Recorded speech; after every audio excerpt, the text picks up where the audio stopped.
Welcome to the selfgrowth.com show. My name is David Riklan, and I'm the founder of selfgrowth.com. Today, we'll be discussing beyond the Enneagram, stepping into a bigger, bolder you. To help us understand this topic, I'm excited to interview Andrea Isaacs. Make sure to listen closely. We're going to be sharing a lot of information today. Before we get started, I want to take a couple of minutes and share some information about Andrea. Andrea is an emotional and life mastery mentor. In 1994, she created her unique system, Emotional Intelligence, or EQ, with body wisdom, initially based on the Enneagram personality system. Using her system, she shifted her own painful shyness to the confidence to speak on stages around the world and to coach senior leaders in global organizations. It's become clear that the Enneagram is a doorway to stepping into the next bigger, bolder version of yourself. Working with her is a journey towards life mastery, towards your life mastery. She's been a faculty member of the Enneagram Institute since 1994, has an EQ training program, and works with entrepreneurs and leaders ready to embody their purpose and make the impact they're here to make. Andrea, welcome to our show. Hi, David. Thank you. It's great to be here with you. All right, so we're going to jump right in here. So we're talking Enneagram. So what exactly is an Enneagram? Let's jump right in. Let's do that. Ennea, E-N-N-E-A, means 9 in Greek. And it's been around as a symbol for thousands of years. In the 1950s, a man named Oscar Ichazo was the first one to put these different personality characteristics around the symbol. So there are 9 points on the symbol, and those clusters of characteristics started to define these different personality styles. And when I first came across it, it's been developed a lot and it's expanded. There's more depth in the last decades. When I first came across it and read something that I recognized in myself, I realized why I was the way I was. So you mentioned my painful shyness. I understood it and it gave me so much insight. But then I thought, well, what do I do with this information? It seemed like it was really rich, but I didn't have tools for what to do with it yet. My previous background was as a professional dancer. And I used to love to choreograph dances about people and emotions. And so I knew a long time ago, there's a relationship between how we move, the energy in our bodies, and how we feel. And it was so clear to me that you could have a way to embody the Enneagram, and yet it didn't exist. So in my work, I created a system where you can actually embody this system called the Enneagram. All right. So at its heart, it looks at kind of personality traits. Yeah. And it lets you learn and understand those. So, and that's very powerful and very important because self-awareness, I always say self-awareness is kind of a starting point for everything. It's the first step. Yes. It's the first step towards anything. Self-awareness, it's critical component of everything and any change you want to make in your life. So let's assume some folks, if they don't know the Enneagram, why would someone want to know? What are the benefits? Why would you want to really learn about this and how to leverage it? Sure. Well, thank you. So we all have areas of life that where we thrive, where we're good, and we love certain things that come naturally and easily to us. And we all have other areas of our lives that push our buttons. Certain things happen and I just get like this, or we have reactions that actually get in the way of relationships. It can challenge relationships. It can get in the way of manifesting a dream, a hope, a wish, a desire. And so there are stresses or challenges that are familiar to each one of us, and it's slightly different for each one of us. When we know the Enneagram, we recognize what our challenges are and why it's been that way. And in my opinion, the Enneagram, these 9 types, we all have different amounts of the gifts and the challenges of each of the types. And so as we understand not just what our core type is, but how much and how little we have of the gifts of all of them, it all falls into place. Oh, that's why it's like this. And that's why this happens. And that's why I get like that. And then there's like a map, there's a guide for how we can shift and not have the struggles we've always had. And in my opinion, doing that, which is essentially making change and changing something about ourselves, and the way I work it actually can be easy. And then we don't have the struggles we've had. It improves our relationships. We can stand in our value and take action in a way that can make our dreams come true with more ease. All right. I like the concept. Can you just take a minute? You mentioned these 9 personality types. Can you just take a minute and just touch on some of them just to give us a sense of how they're described and what these personality types are like? Sure. And I think as I do that, I'll tell you the gift of each type and also the challenge of each type, which in a way you could say is the gift gone wrong. So I'll start with number 1. Number one is often called the perfectionist. Their gift is this awareness of what can make this situation or this thing or this project even more perfect. They do strive for perfection. And so that has to mean they're good with details, and they're good organizing things, and they're organizing a timeline. And they'll, of course, get things done at the right time because they have that sense of what is right. Mhm. And there's also this internal moral compass. That obviously is a gift. All of that is a gift. Now, Sure. the gift gone wrong is when we focus so much on doing things right and perfectly that we get super critical of ourselves for the tiniest mistake, or, that could have been better, or even who do you think you are to do that? Because you'll never get that done because this, perfection is such a high ideal. It is hard to achieve something that's absolutely perfect. And then we start criticizing others, which has the impact really of pushing people away. It's Mhm. not the intention, but that's the impact it has. So as our listeners are listening to this, you might ask yourself, do you recognize yourself in that? Right. And that's type 1. Type 2, often called the nurturer. Obviously, their gift is to nurture, but to do that, there's this awareness that's almost like it's an intuitive insight about what someone else needs. It's so clear to them what is needed that they'll just be there to be of service and to offer that support in just the way that it's needed. And that is a gift, of course. Now, the gift gone wrong, too much of a good thing, could be a combination of giving in a way that maybe it's not really needed. And so Right. it can be smothering.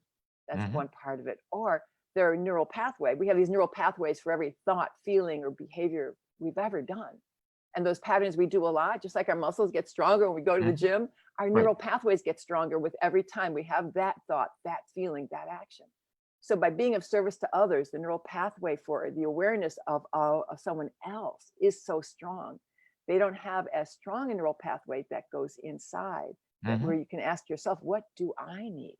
And to ask for help or support, and then to receive it. So we all That need makes sense. to not just to be of service, but to be able to receive support, because we're not here to do life alone. Mhm. Type 3, often called the achiever. So obviously they know how to achieve. They get it done. There's no doubt that they deserve what they want. They deserve their dream. Some of the personality styles don't believe that fully. Excuse me. For them, there's no doubt they deserve it, and they know what it's going to take. They know the steps, the sequence, the timing. They're focused on the goal, and they're going to get it done.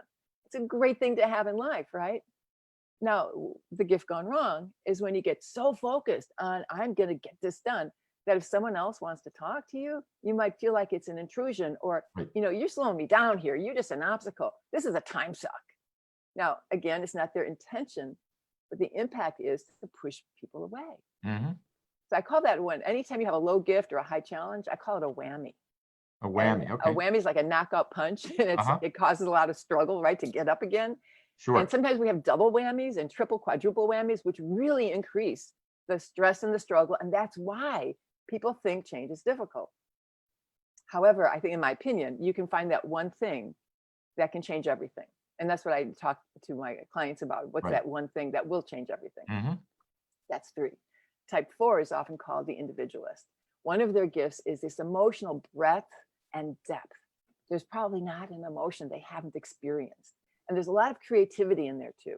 Their emotional breadth and depth also gives them a deep quality of compassion and understanding of others. And so they make really great coaches and therapists, Mhm. people who need to connect on that emotional level. The challenge there is when we get so involved and immersed in all in this world of emotion, when the darker emotions come up, and their tendency, type 4 tendency, is to compare themselves to others. And when they do that, no matter what, no matter how good, strong, talented, or wonderful they are, they feel less than. And then they Right. feel this inadequacy, and they can sink into that, and the darker emotions stick like Velcro. And it's really hard. They get attached to the story, which of course Mhm. keeps the neural pathway alive. That's their challenge, is to get out of the story and to create a new one.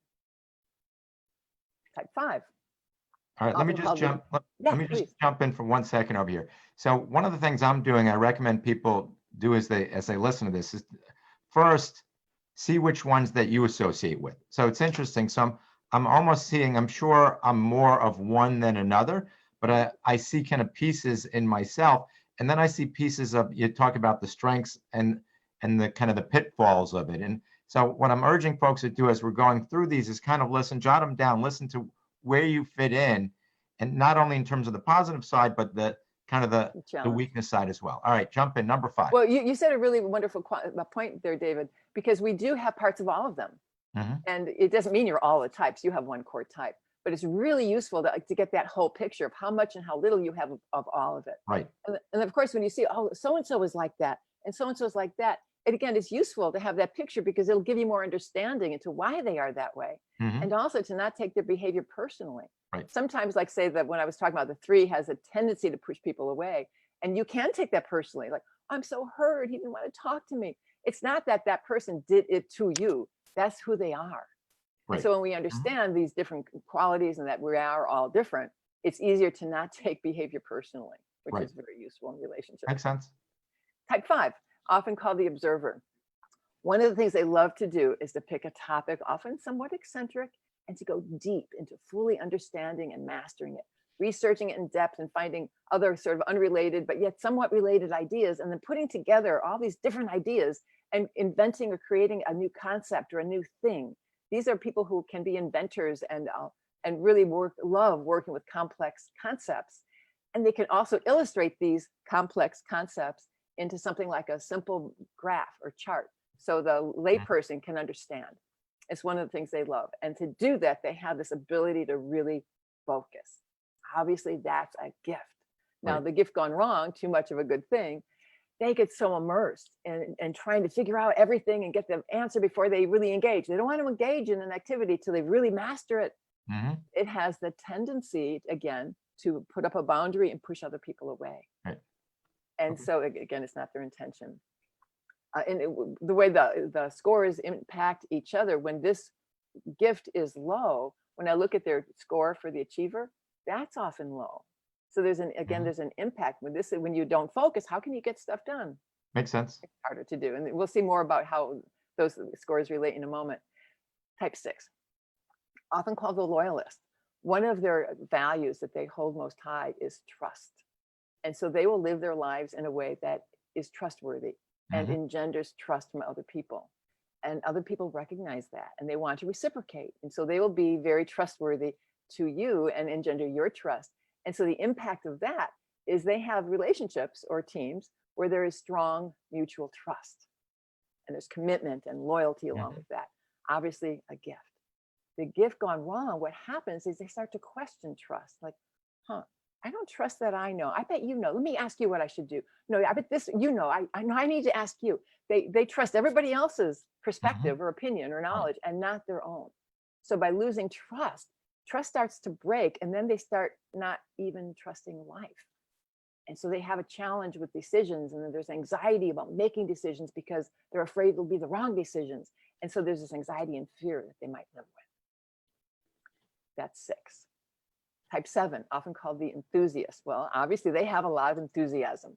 They are optimistic, they are positive reframers. So a challenge becomes an opportunity. Now I get to do this. They Mm. also have this ability to think outside the box and to generate and brainstorm and to have an abundance of ideas. I've worked with global companies who had a team of innovators. They were incredibly creative in their industry. And this is a great quality. Sure. It's certainly needed. And it's also, I like to call it the joy factor. And I Mhm. don't want to say that to diminish their depth, but to point to the fact that, I believe as human beings, we want to be happy. I didn't used to think that. There's another story around that. But if your score here is low, there's something holding you back from your happiness. And it's great to look at the chart and see why. We can see that in your blueprint. Their challenge when you have this abundance of ideas is there could be so many ideas that you get scattered and you don't know what to focus on. Then Mhm. we look at your score for type 5 and say, well, you're not focused. It's not that you don't know how, it's that you have so many ideas you haven't chosen what to Mhm. focus on. And no wonder your gift for type 3, the achiever, is low. Again, the scores are all connected. Right. And then we'll go to type 8. Type 8, often called the leader. This embodies the essence of what it means to listen to and honor your gut knowing, to have grounded, easy, natural self-confidence. This is a quality that was elusive to me when I was shy. Those decades of being shy, I was most shy of the people I most wanted to reach out to because the fear of the potential rejection, not that it had happened, but just the fear of that was a risk I couldn't take. I had no confidence. If I had done this quiz way back then, Mhm. I Right. would have scored 0 for this type. But you know what? We are human beings on planet Earth. We need that earth, the grounded earth energy. We Mhm. all need it. Now their challenge, and this is why some people shy away from it, their challenge is they get quick to anger. They have this ability to, they want to be in control of situations. And if someone is going to take control away from them or control them, they get angry very quickly. And when I was young, I was around a lot of anger. And I remember saying to myself, I'm never going to be like that. And what happened for me is by not being familiar with that energy, I didn't know how to manage it. And I was afraid it would control me, that if I let myself feel anger, I would explode. I would lose you as a friend. I would be alienated and so on. And what happened is I diminished my ability to be confident. And so I couldn't speak up for myself. I lost my voice. Mhm. This is so important in the world. Just in having a life, you have to have some of this. Right.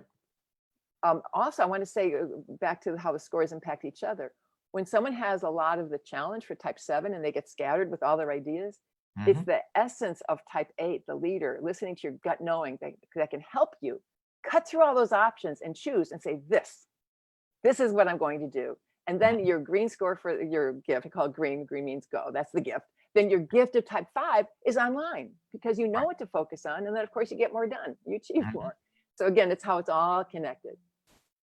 And then finally, type 9, often called the peacemaker. Obviously, their gift, their value they hold most high is peace.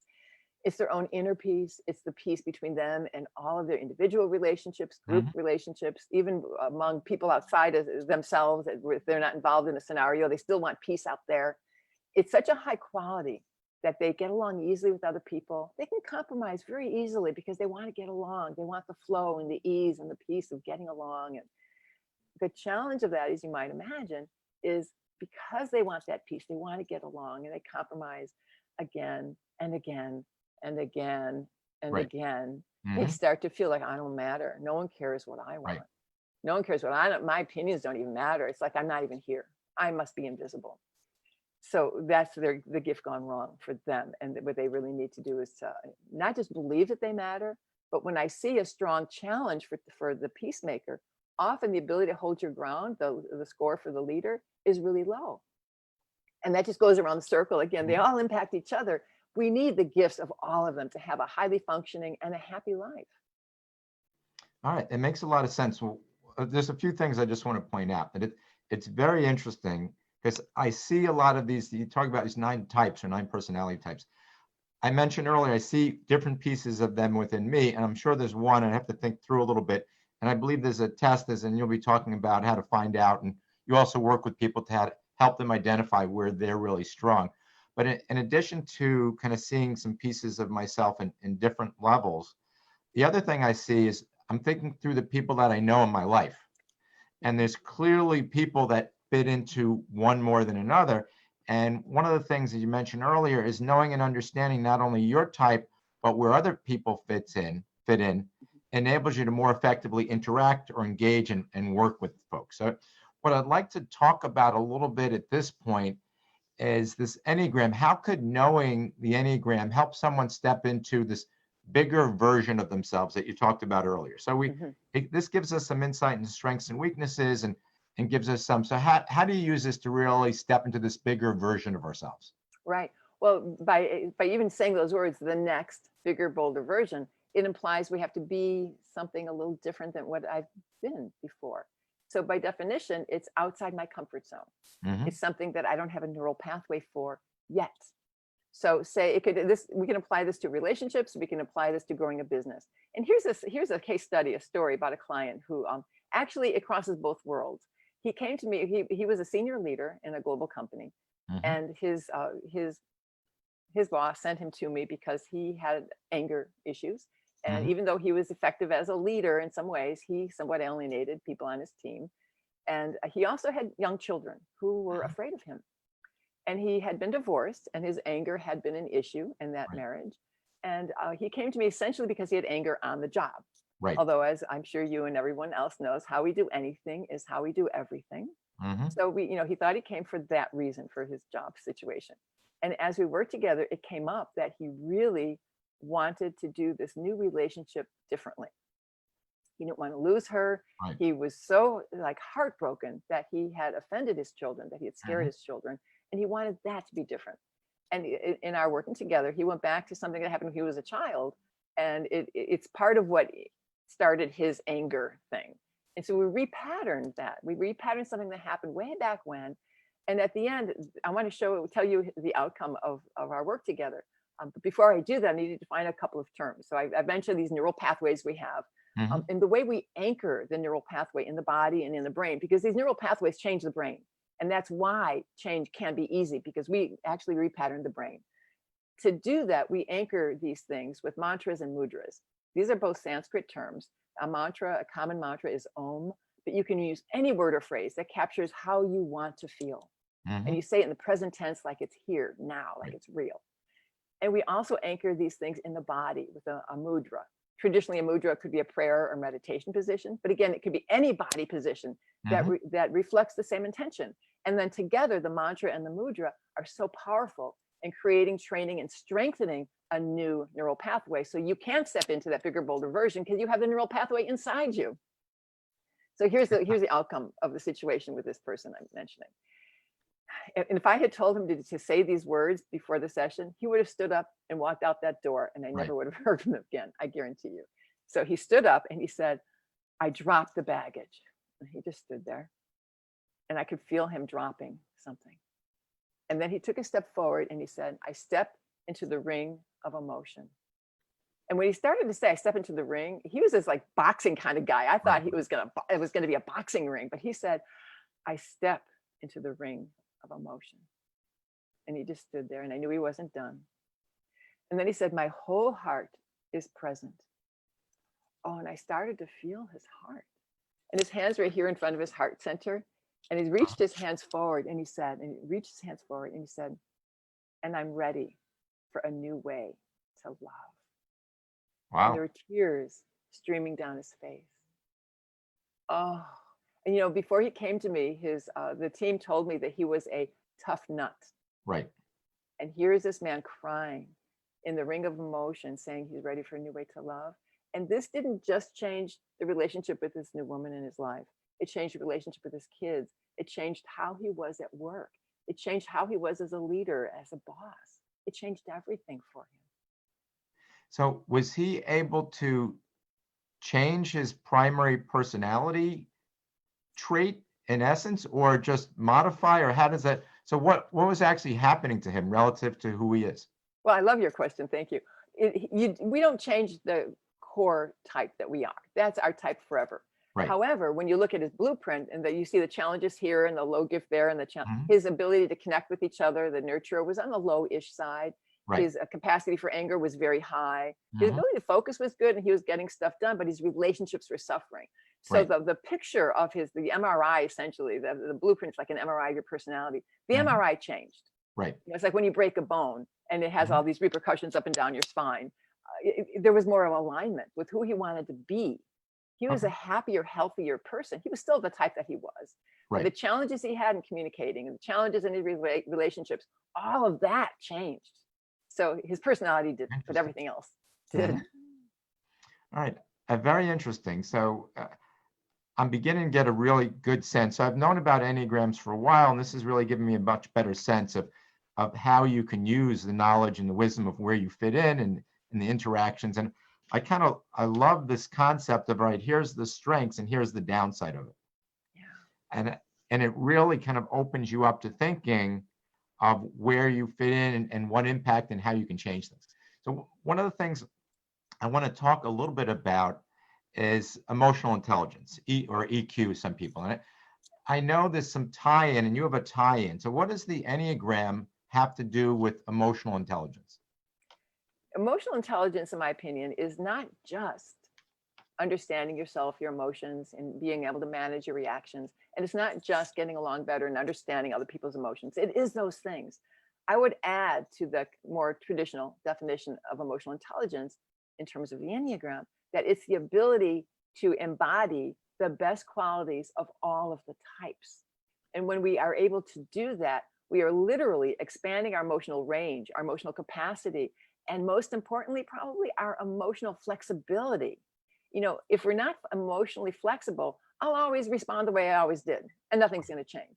We Mhm. have to, in my work and my training, my coaching, and all of that, we go in and out of so many different emotions, the good ones, the challenging ones, so that we learn I can choose.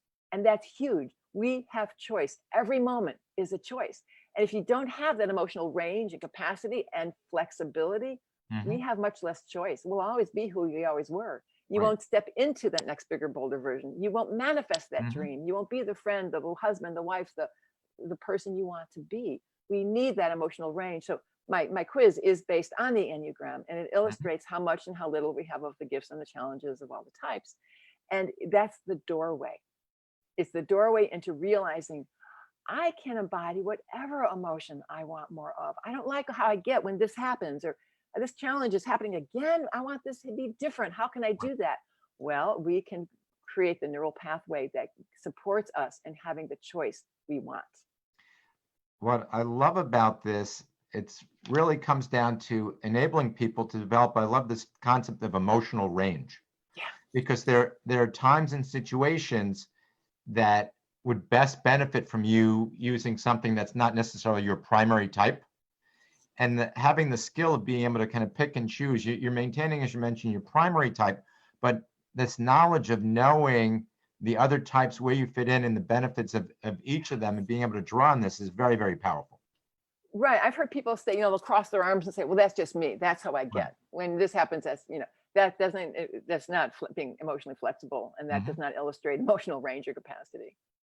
Yeah. And another area I want to talk about, and you mentioned some of it before, is the kind of the body. You talk about a somatic or body-based approach Hmm. for making a greater impact, or living the life that you want. What do you mean by that? What is somatic work? Can you tell us a little bit of that? Why is it Sure. important, and how does it tie into all this? I think it's hugely important. Somatic comes from the Greek word soma, Soma, meaning body. Right. Somatic awareness is really, it starts with recognizing the sensations in your body. For instance, if you say something to me, maybe I feel contracted, maybe I feel small, or if I'm tense, maybe it's like my whole it's as if my whole body's in a vice grip, Hmm. and then there's so much effort here. Or maybe I'm so angry I just could strike out and Sure.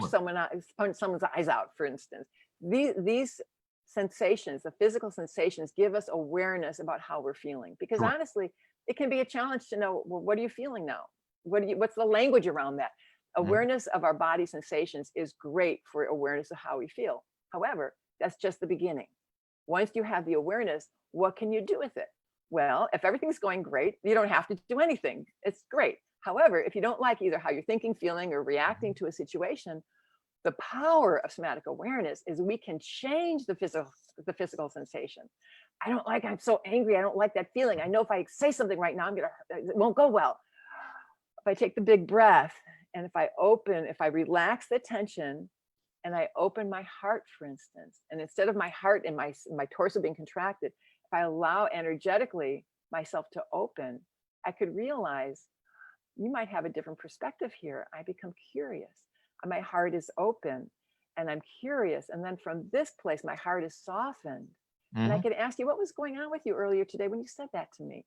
As I become curious and ask a question, instead of accusing you of hurting me and being angry at you, Right. then Right. you respond in a way, and I have insight into what's going on in your world. And then Mhm. then we can bring up the topic that hurt me. And I realized you had no intention to hurt me. It's something else was going on. And then we both can understand each other and resolve the situation so it never has to happen again.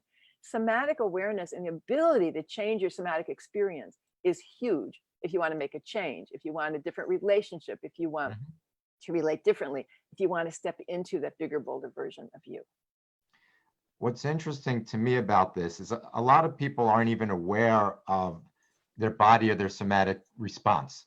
You Mhm. know, and they're just responding, whether it's anger is one people are pretty aware of, because they're you know they're Mhm. They're leaning their in. fists are Yeah. clenched, they're moving, Mhm. you feel it, but your body's responding in many, many different ways. But the power of this comes in, for me, is being aware of your response when it happens, and being aware of the fact that you can literally change your response, that you have the ability to change this response, and by doing so, change not only your physical exterior response, but your interior response as well. So it's very powerful. And I see the tie-ins to all this. I want to say thank you. I want to say two things that came up for me in listening to you, David. One is that this is really a beautiful thing. When we know, okay, say when something happens and I have this trigger and it doesn't go well, sometimes we notice it when we're in that moment. So we could use the mantra and the mudra, like I Right. talked about earlier, to shift it. However, if you're anticipating a scene where you might get triggered, in anticipation and preparation for that, you can start saying the mantra and your brain will release that message, releases a peptide that lands on the neural pathway, energizes the neural pathway, changes the energy in your body, and then you will think, feel, and respond differently when it occurs. Mhm. Now, the magic and the beauty of this is after you practice and like going to the gym and your muscles get stronger and stronger, as you practice and train this neural pathway, it gets stronger and stronger so that what happens is you no longer even have to call it up. It's just there for you because it becomes inside. You expand your comfort zone and it's inside your comfort zone. Mhm. It's just who you are now. Like I'm going to go back to my painful shyness of years ago. My neural pathway for being shy and small and withdrawing and hiding was so strong. Sure. No neural pathway for confidence. So there was a while where I would really practice. It was so important to me. I hold my ground and I speak my voice. Mhm. I had to say that. I said it a zillion times over and over and over and over again. And in doing that I strengthened that neural pathway. And I don't have to say it to myself anymore. When I want to show up, I can just be there, fully present, confident, saying what I want to say, saying what I need to say. I wouldn't be able to do this interview, David, if I hadn't done that. Sure. So what happens with practice is it becomes you. Mhm. There's no effort anymore. All right. There's a number of other things I want to cover, but before I do so, I just want to reinforce for people who want information about Andrea, what you do, and you mentioned, I know you have this toolkit, kind of an EQ toolkit or emotional intelligence toolkit based on the Enneagram. I just want to give out a link for folks if they want to check it out later, just to jot this down. Her main website is Andrea-Isaacs, and it's Andrea, Andrea Isaacs, ISAACS.com. And then to get this free, it's a free EQ toolkit that she's making available to everybody listening today. It's Andrea-Isaacs.com/EQ toolkit.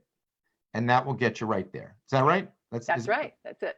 And your main website to find out or get more information or to work with you or to contact you, it would just be to go to your main website, which is Andrea-Isaacs.com. Yeah, or take the quiz and you'll get me that way too. Okay, or take the quiz, one way or the other. And I'll be sending a link. I'll make a link available. So another area I want to talk to you about is this concept of neuroscience. So what I want to delve into a little bit deeply is how is neuroscience, this concept of neuroscience, related to the Enneagram or emotional intelligence? Yeah. Well, many years ago when I was a modern dancer, I had to take a pre-med anatomy course. And I did a lot of labs, sometimes with cadavers, sometimes with frogs. We did unspeakable things to frogs. And it was about learning about the neural pathways. I won't tell you the details of those. However, it was a strong memory I had. And then I created Any Emotion. This is 1994. So decades after I did those labs, decades later. And I wanted to write an article. And I thought, I was looking at a blank screen. I didn't think I had anything to say. I didn't know where to start. And I went to bed. Middle of the night, I bolt upright and I go, it's the neural pathways. And I ran downstairs and started writing this article because the neural pathways, which are the way the brain communicates to the body and the body communicates to the brain, the neural pathways have information that will travel in both directions. In other words, I could have a thought and it sends them like, pick up this pen, and I pick up the pen. My body gets the message. What happens when you touch a hot stove? It starts from the outside. I get a message from my fingers up the arm, up to my brain. It says, it's hot, move your hand. And you do. However, brain time is so fast that it seems to be immediate, right? Sure. So the point that that information travels in both directions is powerful when you want to institute change, because the old patterns that we have, they're really going from the inside out. We don't even think about it. It's just in me. It just happens. This happens, and I do this. When we want to make change, we can reverse the pathway. We can reverse the direction on those pathways. I want to be more confident. So I can choose to stand in a way that I feel my feet on the ground.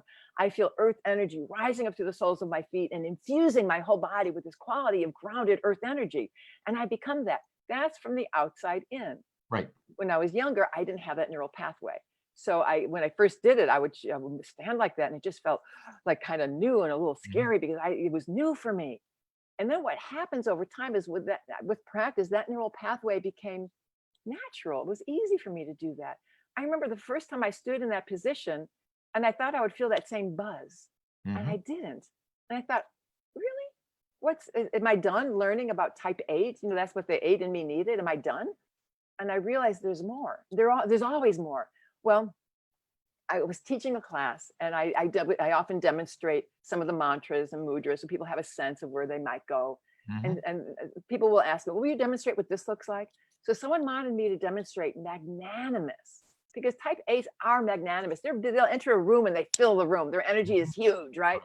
So I walked through the steps of the exercise. I am magnanimous, I kept saying, and I let my body respond.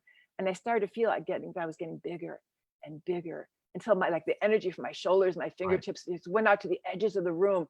And I felt like I was standing on top of a mountain, filling the universe with me. And what happened is the old shy me came up. I got embarrassed and I pulled it in. And someone in the first row said, wait a minute, you got magnanimous and you took it back.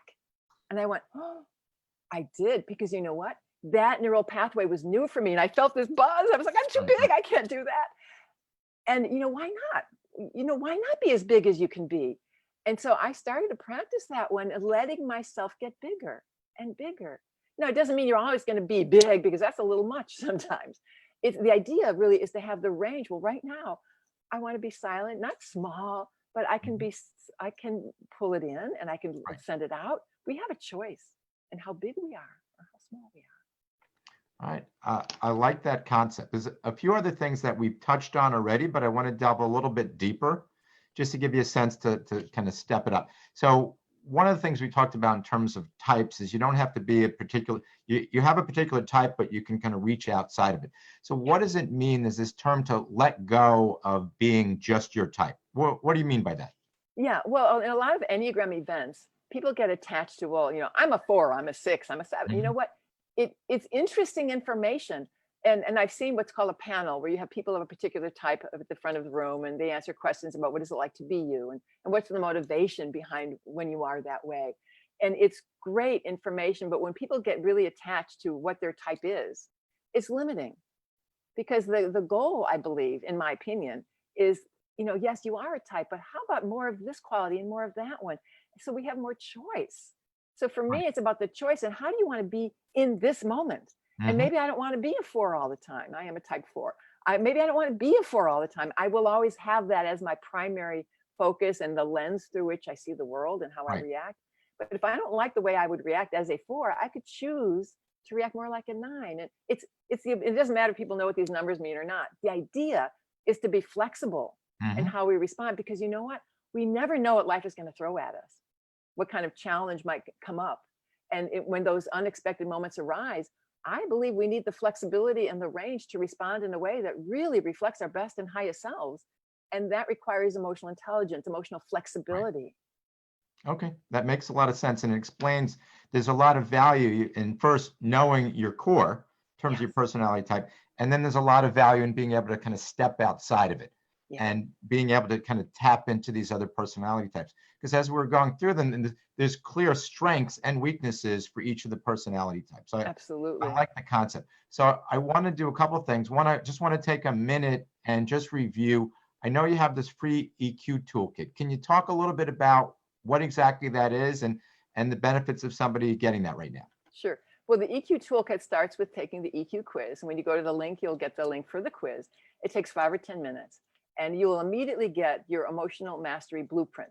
It's a pie chart of your results. Hmm. And you may or may not know what it means, and that's okay, because the next thing you'll get is what it's called the emotional mastery interpretation guide. So it has what I call generic descriptions of all the scores. Hmm. And I say generic because if you tend to score really high in everything, an 8 for you, on a scale of 1 to 10, 8 could be high for the average person, but for you, maybe 8 is low. Right. So really, it's useful to have the one-on-one conversation. So, but you do get the interpretation guide next, and Hmm. then the next thing is this a link to what I call the whammies webinar. I talked about the whammies before, and that there's single, double, triple, quadruple whammies. Whammies are Right. these challenges, In the Mhm. Whammies webinar, we'll explain your chart in more depth, and you could look at your blueprint and determine if you have whammies or not. And then the next thing is an invitation to a call with me, because it's so much more personal to find out, well, what does it mean for you? Because a Mhm. 3 or a 9 might mean something different for you than someone else. And Right. also because all the scores impact each other and impact Mhm. you, we could look at the impact of the whole picture, because Right. I see the Enneagram as a holistic picture of who you are. And I could, tell you what that means in your case. Right. And one of the things you mentioned earlier is that a lot of what you have in the free EQ toolkit is based on the knowledge and the wisdom of the Enneagram and how all that works. So you kind of pull it all together. All right. That's So right. let me give out the website one more time. It's your name, Andrea-Isaacs, ISAACS.com/EQ toolkit. And I'll have there should be a link available as well. And the main website is just Andrea-Isaacs.com. But check it out. Make sure you download, check out the toolkit, go through it, go through the quiz over there and get started. Before we finish up, I just want to give you a chance. Any final thoughts? We've covered a lot today, and you went pretty deep on a lot of things. Any final thoughts for everybody listening right now? Yeah, there's one thing that is really utmost important to me that I want everybody to know. If you've had a particular stress or challenge over and over again, I want you to know change can be easy. It has to do with creating the neural pathway for the Mhm. change you want. Change can be easy. All right. I like that concept. I like that as a final thought for folks. So, Andrea, thank you very much for joining us today and sharing. Good stuff. Thank you, Dave. It was great to be here with you. You're welcome. And I want to thank everybody for listening. Make sure to download the toolkit. And I want to wish everybody great success in all areas of their lives. We'll talk to everybody soon.